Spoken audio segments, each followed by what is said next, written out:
sebenarnya tidak beda jauh dari entrepreneurship, hanya sisi sosialnya lebih diangkat.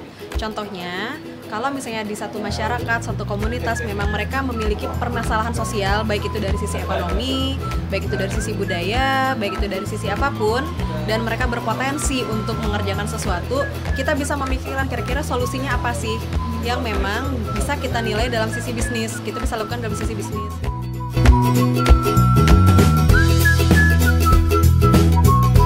Jadi Craft-It sendiri berdiri pada tahun 2009. Itu kita mengolah kain perca dari si potongan-potongan konveksi pakaian.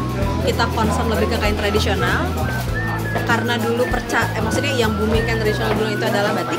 Di tahun 2007 itu batik tersosialisasi, 2009 percanya sangat banyak, itu yang coba kita olah. Berawal dari pembinaan di warga yang memang di Awiligar, daerah Awiligar, karena saya tinggal di sana.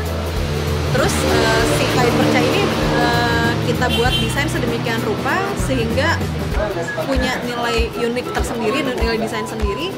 Itu kita lebih ke interior, jadi lebih ke home living. Jadi kayak bikin sarung bantal, terus segitu taplak, ada alas piring.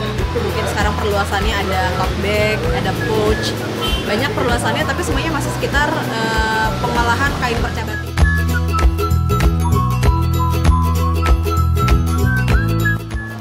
Dari 2009 itu kita sering ke pameran-pameran. Jadi baik pameran di dalam maupun di luar negeri. Kalau misalnya untuk pemasaran yang memang offline-nya sendiri, itu ada di 3 toko sekarang.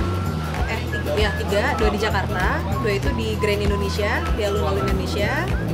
Terus di Pendopo Alam Sutra di BSD. Kalau di Bandung ada di Keskit Jalan Riau.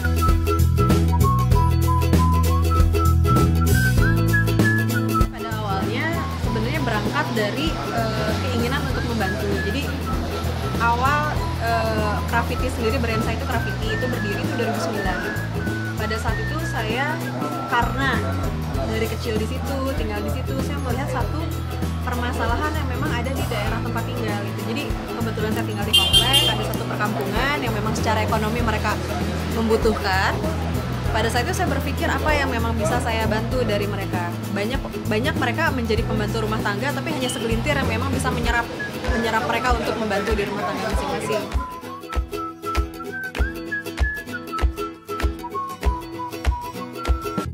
Ikutin aja, maksudnya ikutin passionnya kemana, nguasainnya bidangnya apa, dan fokus. Jadi jangan kemana-mana, karena di saat kita fokus kita tahu di saat harus developing produk. Jadi misalnya mau bikin sarung bantal, ya udah fokus di sarung bantal, jangan juga belok tiba-tiba bikin baju misalnya. Karena apa? Punya karakter beda, marketnya juga beda. Di saat mau develop pun beda gitu nge-treatnya. Tapi kalau di saat kita fokus satu, misalnya bantal, terus kita bisa mikirin bantal diapain lagi ya. Beda kalau kita nggak fokus gitu. Kita kemana? Ini nggak tahu harus diapain, orang udah duluan ngejar kita kan. Jadi kalau bisa fokus satu aja.